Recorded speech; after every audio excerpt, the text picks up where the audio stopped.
Hey folks, welcome back to Freepcast. My name is Robb Murray. I'm your host. I'm here as always with Free Press Managing Editor Joe Spear. And today we have a very special guest.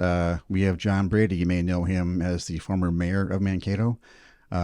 He's also got a different leadership role that we'll talk about in a few minutes, John. But before we get into all that with the with benches, let's talk about you.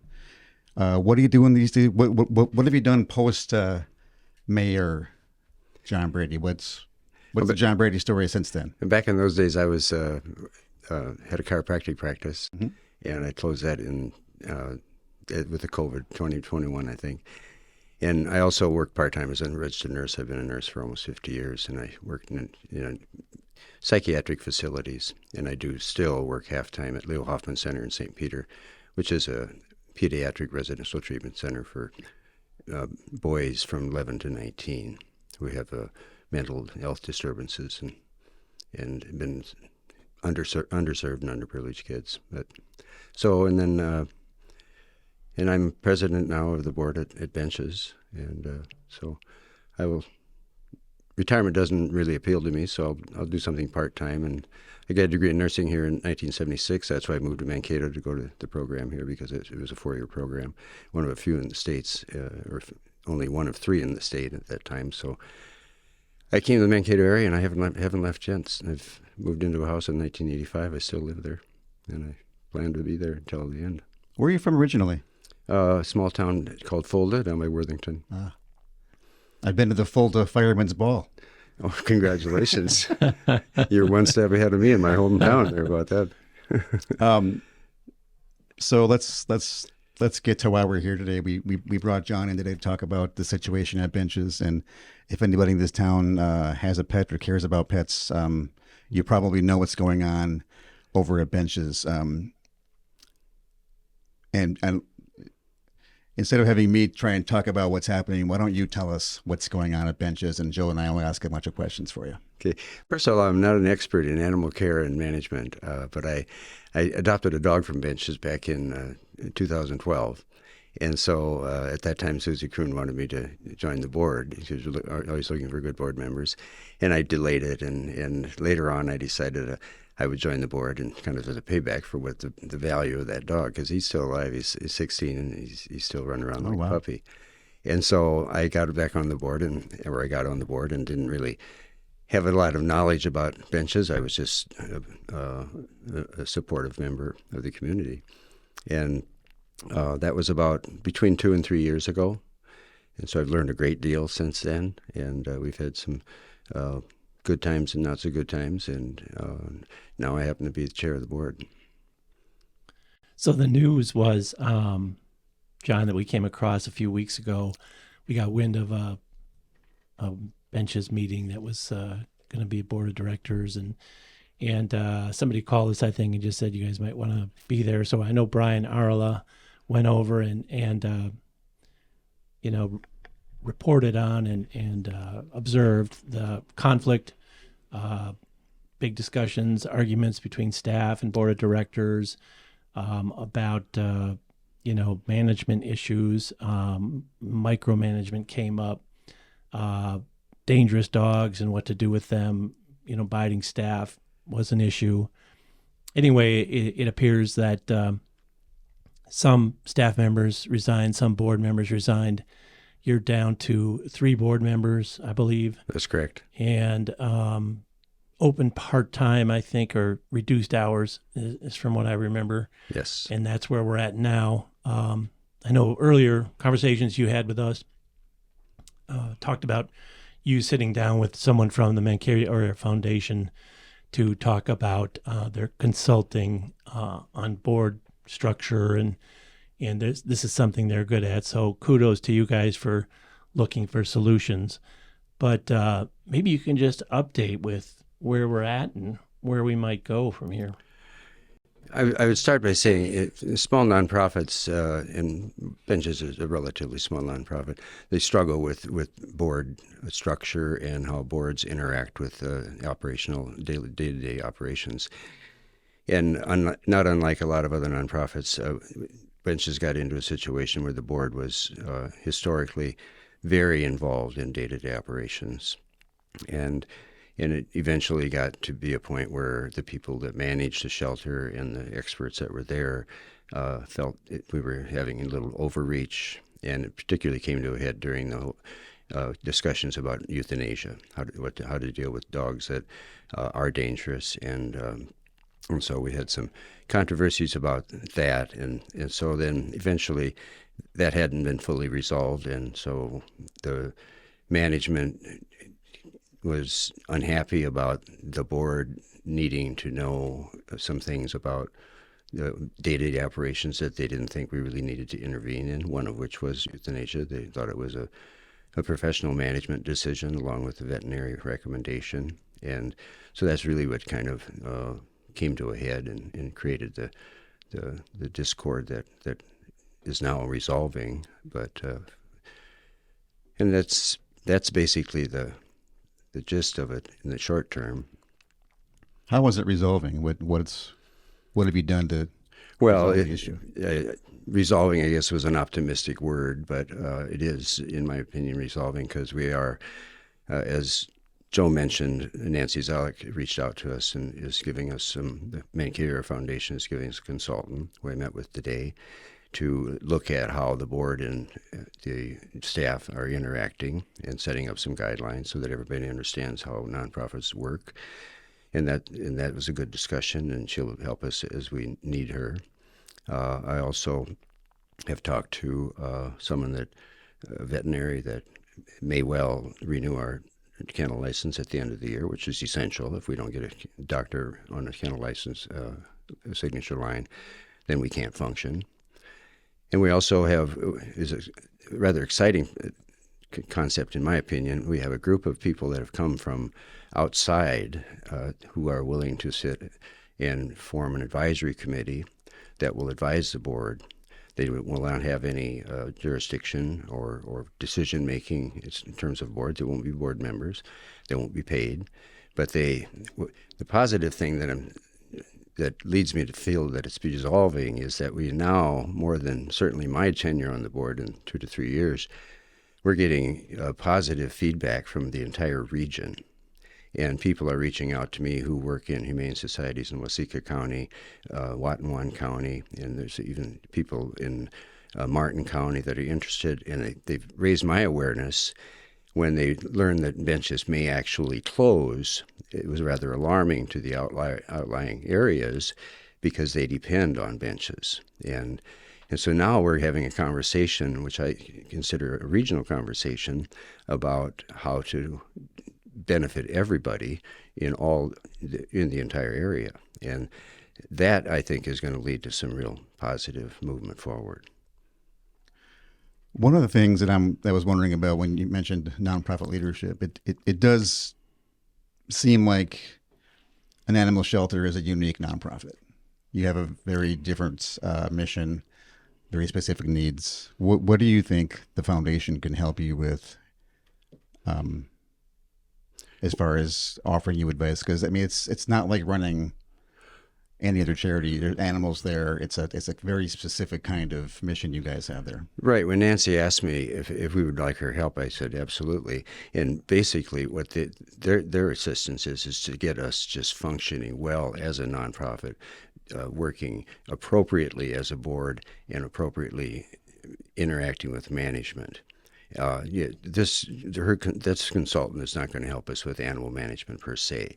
But now what encourages me is that we have a lot of people coming to the table with helpful discussion about, and these people have tremendous experience in animal welfare and fostering and even euthanasia, and that's going to build a relationship within the organization. It's also going to enhance our relationship with area veterinarians who are, right now a little bit squeamish about what's going on until they see some stability and some movement forward. And I look at this as it's a major glitch, but it's something that from which I think we're going to get great benefit in the future. That's good news to hear, that there's positive movement. And you said these folks who are advising are from outside the area. Are they outside veterinarians or Among from them, outside of among them, they're consumers, they're pet lovers, but they've also are people who have some a good bit of knowledge about foster care and the dynamics of how to run shelters, because some of the people in this group are, they've worked in shelters, they've worked with law enforcement in some of the rural counties, out in the rural areas, and dealing with animals. And it's good to see the regional impact that people are going to be impacted by what BENCHS does. Is that specifically just like law enforcement agencies outside the area that would bring animals in, or is it other shelters, or that? It's other shelters, Okay. yeah. They wouldn't be. It's not about bringing animals to our shelter Okay. from other areas. It's just getting the expertise and the knowledge and the experiential ability to solve this problem, because it's a regional problem. And historically, and I'm speaking just now from my observation, but historically BENCHS has been limited to a relatively small group of people in Mankato, and now we're getting input from outside, and it's positive input. They're not coming in complaining. They're coming saying, what can we do to help? What do you think? So I'm curious about that. Have people been reluctant to give you advice or talk? I mean, it seems like it does seem like for a while the BENCHS leadership group maybe was kind of insular. And if I'm wrong about that, correct me if I'm wrong. And that could be so. I don't know if I think this is the first time in my short tenure there that we've reached out to the community. And what's nice about it is, they've reached in. They've come and offered this. And that's why I'd like to set up an advisory committee that will advise the board. And there's no reason why we can't do that. And these aren't people that came in and complained. Because usually when you have a problem anywhere, whether I worked with the city for 13 years, and when the council room was filled on a Monday night with people, you knew there was going to be complaining. And now we did have one meeting that was a bit raucous, but now it's people are coming to help and not coming to complain, and it's a big difference. And you saw the news. Obviously, we've covered also the city council. Mankato City Council is considering, having to reopen their impound facility because by state law they have to deal with things, and they're worried that BENCHS would not be open in time. Can you give us any insights about when you think BENCHS could be, open so the city can use BENCHS, or are they really, is it past the first of the year, or does the city really have to gear up and be ready to get theirs going? I would expect the city has to gear up and get going by the 1st of January, because we have and you a don't think, BENCHS wouldn't be ready to go by that time? Oh, I would hope it would be. You do hope so. Yeah. Okay. That is certainly the goal, is to have that up and going, and then we can.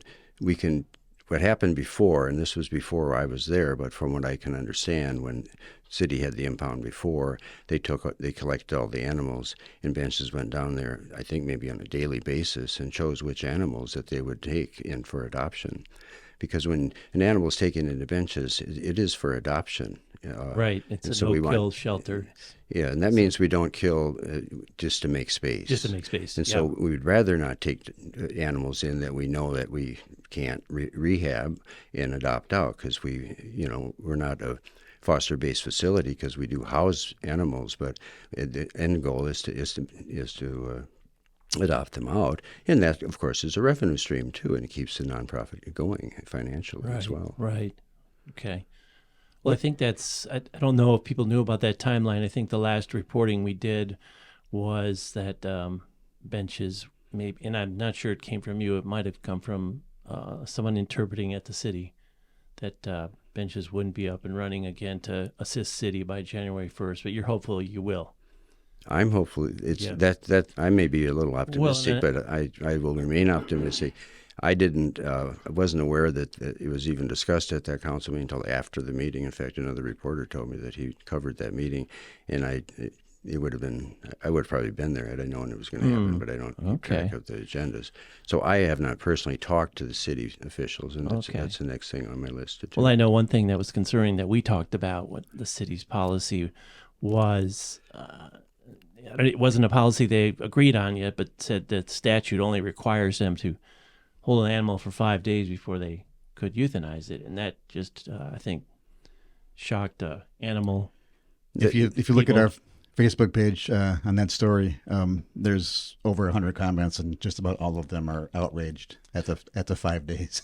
Yeah, and that's certainly an understandable rage, but the reality is that if once we get set up and back in business, we can take many of those animals, even on day 5, if it's an animal that we feel that is adoptable, then BENCHS has the ability to take that animal and find a home for it. Have you been able to hear from or talk to other humane societies about this problem at all, and get advice? Well, that's not, I haven't personally, but that's what I see coming with the advisory council and the advisory committee to the board, and to get that broad input. And we hope to hire an executive director, and who then will hire the adequate staff. And how much staff do you typically need? I don't know that number. Someone asked me that before, but I can't answer that because they're part-time. I don't know how many full-time equivalents it would come to, but I mean, a dozen, do you think, or? I would think somewhere between a dozen and 20, but that may not be accurate. Yeah. Because I'm on the other hand, I stay out of the business, right. So I don't have a lot of specifics about the day-to-day operations. I turn that over to those that know more about it. So I think one of the controversies is between the staff and the board when an animal should be put down. Are there any guidelines that you have looked at, or Humane Society USA has, or anything people can look at? So there's a discussion. We don't think dogs should be put down. We do. There must be some guidelines, some rules somewhere that people are using. There are rules, and we have a euthanasia policy that we put in place last year. And the biggest thing is that behavior has to be documented. If somebody comes in and says this dog's mean, it should be euthanized, well, what's the evidence? And so the documentation has to be in order, and that's what we're also putting in place, is to make sure that when it happens, and it does happen, when it happens, it's done gracefully and only when it's necessary. Can you give us a sense of the volume BENCHS has dealt with over the last few years when you've been involved? Is it going up, the number of the amount of need, or is it going down, pretty stable for adoptions? I mean, for adoptions and for how many you have to take in. I think it's fairly stable, but Okay. I can't accurately answer that question. Okay. Can you talk some more about the from that meeting? There was discussion about micromanagement and then maybe some rancor between the board and the staff. What did that stem from? Can you talk in specifics about? It mainly stemmed around the issue of euthanasia. And we had some dogs that were euthanized, and there were members of the board at the time that said that shouldn't happen. And there were members of the board that felt that they were very committed that most dogs could be saved. And so what happened is some of the dogs that ultimately were euthanized, we kept them probably longer. And the longer you keep a dangerous dog, the more detriment it can be achieved from injury. And so it's always a tough call. It's a tough call. I worked in hospitals where, we dealt with end of life of people. And it's no different really with animals, because animals, especially pets, what America thinks about their pets. And so it's a very emotional issue. It's never easy. It's not even easy for the veterinarian or the manager that makes the decision. But we look at Michael Fox is a veterinarian that wrote an editorial for the Minneapolis paper, I know, and he's a veterinarian. He doesn't like euthanasia, but the reality is it does happen, and it has to happen. It does happen, and in some cases there really is no other option. Exactly. So was this a situation where, was that issue just so personal for people that they chose to walk away from the board? I think that probably happened, yes.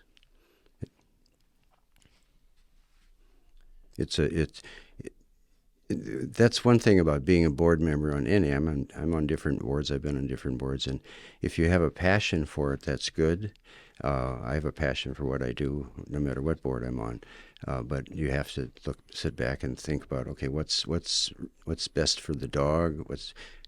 What's best for the community? What's best for the staff? And you put all that together. It's a complex equation. Mm-hmm. It's not always. It's almost never easy. But there are guidelines, as Joe had mentioned. There are guidelines that are in place, and the no-kill shelter is not a really, in my opinion, a great term, because we do. I mean, we do. In euthanasia is behavioral euthanasia is the problem.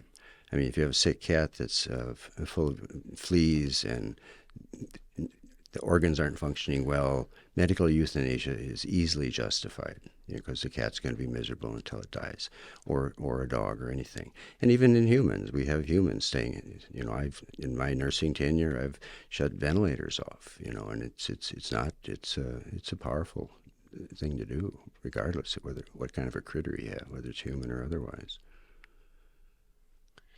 Yeah, that you're so right on that. I think. Is there anything you'd like to say that we didn't ask about? I don't think so. I have expressed, and I'll continue to express, my optimism, because I'm having conversations with people all over the region who are calling me and asking what they can do. And I think, and one of the things I'd like the advisory committee to do is help us choose board members. A lot of nonprofit boards, I've sat on several, and it's hard to get board members on a board, especially if it's a working board that, you're expected to raise money, you're expected to do some things, and maybe have different committees. Years ago, when I was part of the city, they wanted a city rep on the Mankato Foundation board. So I went there, and I didn't know anything about foundations then, but to watch that foundation grow and how much good it does, and that's the model that we have. But small foundations struggle, and sometimes it's mainly, in my opinion, it's because the board members are not ready and they don't understand their role. And so that's what we want to do is revamp the interview process for board members so that they understand why they're on the board.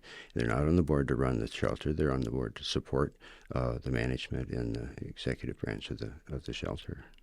I think that's well said, John. And we're here also to help you communicate to the community. We're happy to do that, and we're glad you came on the show. I think the larger communication issue is very important, and we're mass media, so we can help with that. And we're happy to revisit this issue. But we thank you for coming in to discuss it, and I think the community will be glad to know that progress is being made and things are looking positive. So thank you. I would like to thank you for the opportunity to do this, because you are a wonderful way to get information out.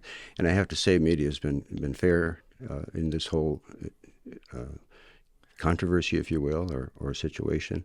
And so I appreciate That's great to hear. Yeah. Appreciate the ability to talk here. You bet. All right. Thanks, John. Yeah. Thank you. Good talk. Hey, thank you. And we are back. I want to thank John Brady once again for coming in, shedding some light on one of the most interesting topics in the community right now. So it was good to have his insight. Yeah, and we're happy to have those conversations because we hope a lot of people listen to them. And, it's easy to go on our podcast, go on our YouTube channel, and be informed. You don't even have to pay for it. So there you go. But there's a lot of other news happening. Some big news out of St. Peter the other day. Aero Ace Hardware, been there for a long time. Kind of the go-to neighborhood place for people in St. Peter and even elsewhere. North Mankato people went there. They're closing. Related to their distributor filing for bankruptcy. The stores are independently owned, so there is some decision, on the owner's part. It wasn't kind of a automatic force you out, but I think we got the story, and Rob, you reported some of it as well on sort of their dilemma, but just a really cool place, and there's fewer and fewer of those places around nowadays. It seems like you think back to the old Much Hardware, but these folks would assist people trying to fix things in their home, or what kind of size screw do you need. Really good with that kind of thing. So it's sad to see them going. You did some reporting, went up there and interviewed some customers. I did. I went up there. I talked to Rose, and Rose is kind of the icon in that store. Everybody in St. Peter knows Rose. And just while I was there, a half dozen people came in to say they were sorry the store was going, and they were sorry to see her go. And she's, if you've ever met Rose, you kind of don't forget her. She's just really a warm, nice, lovely woman. And that's what I saw. People coming in sorry to see this place go, that they won't be able to just go anymore. And you're right about like the Munch's Hardware, and I think there was a Hagen Hardware in Mankato for a while that was the same way. Right. When I was in Amboy, there was a hardware store, same way. You go down there, whoever's working, they can tell you how to fix whatever you're trying to fix. So it's. And I do like Menards, but you don't get that at Menards. No, you really don't. Every once in a while, if you go on a Monday and nobody else is in the store, the guy who knows everything will be there. But that's right. When you have to find him. It's not on a busy Saturday. If you go on a Saturday, you got to wait for a while for that guy to be free, because he's usually busy. Yeah, and the communication is hard sometimes with so many people working at those bigger stores. And I think I called one of the big stores about, hey, do you recycle these leaf blower batteries, the bigger ones? Yeah, we take it. You get there and, no, we don't take them. I have no idea. I don't know who you talked to, but they were wrong. No, but Arrow Hardware, and it's a little bit of a complex story because of the distributor chain, and, if they're filing for bankruptcy, and, I think also the owner of the building and the store had two, if I remember reading right, had two operations in Rochester too, and he was kind of scaling down because he was retiring, and so, but who knows? I don't think it's out of the realm of possibility that someone could come in and buy it. So maybe there's that.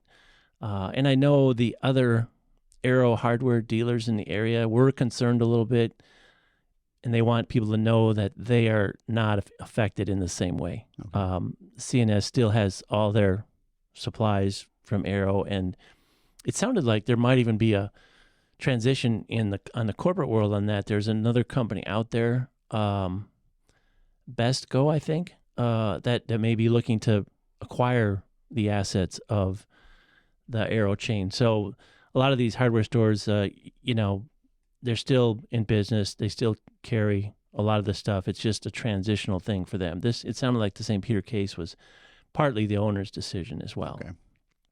So that's good to get out there. But an interesting story nonetheless. One interesting story, it kind of came to mind. You don't see this too often. Church challenging its street assessment. We had that out of the city council. Mark Fishnick's story.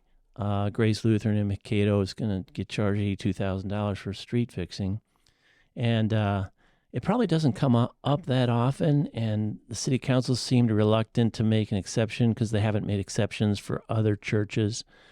But Grace, the pastor, was at the city council meeting saying, $82,000 is a lot of money for us, and it's going to be hard for us to continue this. They have a charity where they serve food to people who need it. They do have a huge volunteer food distribution operation. They work with, I think, Wooden Spoon and other places, and getting food to places like My Place and other folks who need it. I think they have, kind of an army of volunteers go in there every Monday and prepare cut chickens and do whatever they need to do. So it's an interesting story, one I haven't seen a lot of, but it doesn't sound like the city will be too amenable to that, just because of all the fairness issues involved. You got to get paid. Yes. I think they should give him a break. Come on. You think so? Yeah. At least, get him a discount or something. Okay. They're feeding people out there. They are. They're not like out there making money hand over fist. Right. They're doing good work. That is right. Or, maybe something could be worked out with pay so much over so much time, so it's more affordable for you, or something like that. It seems reasonable. Boy, everybody's talking about this in the next 2 years, the Highway 22 construction project from here to St. Peter. It's got a lot of people talking about I know I've talked to the folks at Chankaska up in Kasota, and they're just cringing at what it might do to business. But they're going to start cutting down trees and clearing the sideway for widening the road, and people are going to start noticing that next week. So it's not really going to begin in earnest, I don't think, till 2025. It's going to last 2 years almost, but it's a huge project, and it's needed. I think everybody thinks it's needed. And I'd have noticed, I think MnDOT's trying to make the detour, easier for people. I don't know if it's the Rabbit Road or exactly where it crosses there at Chankaska, but certainly a concern. And a lot of people use that road, and whenever I drive on it, I'm always kind of really wary of people stopping fast, turning left, because people go fast, and then people want to stop and turn left, and there's nowhere to go around them. So that's happening. We'll have to watch that project. 2 years is going to take? Yeah. I don't know if it's full, it might start in the spring of 25 and be done in like the summer of 26. So, it'll cover 2 years. I'm not sure the construction period is a full 2 years, but as we know, a lot of road work going on. Mm-hmm. Sports, Mav hockey, winning a tie with Northern Michigan, the worst team in the league this past weekend. The tie extra point went to Northern in the shootout. So Mavericks, I think, beat them 3-0 the first night, but second night, you could tell Coach wasn't happy. I was surprised at how, in their comments, how hard they took the loss. Any team can beat any team on any given night. Unless they're the worst team. Even if it's the worst team, it's still a Division I hockey team, and they still got good players who, True. I don't know that one loss should. They've seemed pretty morose. Yeah, I think justifiably so. They played terrible. Well, there's a lot of hockey left, a lot of games left. There is. They can redeem themselves. They can. Is there a series this weekend? Yes, they're going to Michigan Tech away game. Oh, that's right. Tech. In Houghton, and I think Tech is good. We're still in the rankings, 16 probably. Although I guess I didn't check it for sure on Monday, how much that kind of thing affects you. But still a good team. Still play hard. I like the new players they brought in. Mm-hmm. They seem like they're hungry and want to win. So it's early in the season yet. So but the good thing about this team is we've beaten a lot of the tough teams already in the non-conference. As when Kevin was in here telling us that it's good for the pairwise. We're kind of now up against our division rivals almost for the rest of the season. So it's interesting to see St. Thomas, coming in here. We did the same thing with them, kind of split. But that's a program that's you knew was just going to grow and grow and grow as soon as they came in Division the writing I. on the wall was that right in the Twin Cities. Lots of money. A lot of talent up there, a lot of money. A lot of tradition. You knew that was going to happen within just a couple of years. They were going to be good. Catholic schools. I'm sure they're aspiring to Notre Dame type legendary status at some point, as those programs do. And they're building a new arena, right? Believe so. Yeah. Yes, they playing in the Mendota Heights one, which is kind of like an academy, high school. That's where the high school is. Yeah. Okay. So, yeah, I'm sure it'll be a nice arena. Just updating people on our knowledge and lecture series. We had another one last night where we talked about political polarization and how to be a braver angel. There's this nonprofit group called Braver Angels that we had a speaker come in. They started in 2016 when they were trying to, help the country be less divided, help people be more civil. So, her name was Kristen Swanshera, and she was from MSU, professional communications up there. Gave a really great talk for about 30 minutes. We had about 50, 60 people there. Oh, it was amazing. Nice. Really engaged people. Everybody was listening. It was kind of, the first question was from someone who said, I asked my friend to come with me to this meeting, and she wouldn't. She's so scared about what can happen when people are taking away her rights out in the public. a lot of questions about how will this work when people aren't agreeing on the facts, because the whole thing is, talk to people, try to understand their point of view, other people's point of view that are different than yours, and yet without going into lots of arguments, but about like, okay, I'm not going to agree with you on that, but I'm interested in how you arrived at that conclusion, a softer way to go about it. And so it was a lot about that. She didn't really talk about political issues at all, but just the divisionness and why it happens and what you can do to have a conversation at the Thanksgiving table, if you dare, with someone who doesn't agree with you in your family. But it was very interesting, and people seem really engaged. I'm glad we had it. We're getting, I think, some regular people at these ways to engage the community in our nice big space in our downstairs building that's open, and there's chairs. And another person, I think, a young, and we're glad to see young people coming to these. Younger woman kind of had the same feeling about all the anxiety she's feeling since the election, and said she didn't really want to come to the meeting and was thinking that she'd leave right away, look on her phone. But in the end, she said, I stayed and it helped a little bit. And so that was cool. So we're happy to do those. We're going to have another one. We're shooting for December 17th with the topic, what is racism?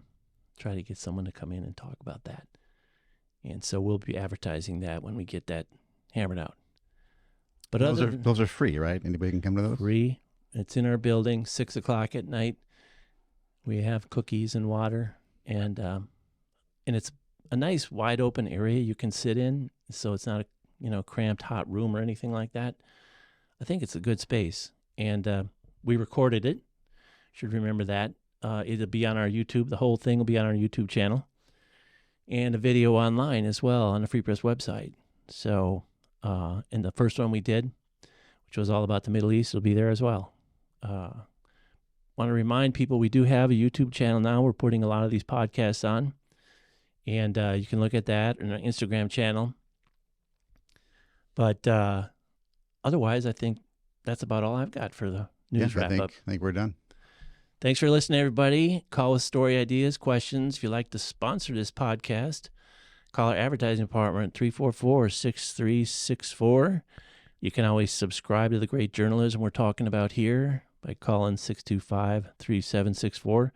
Email us reader service at mankatofreepress.com.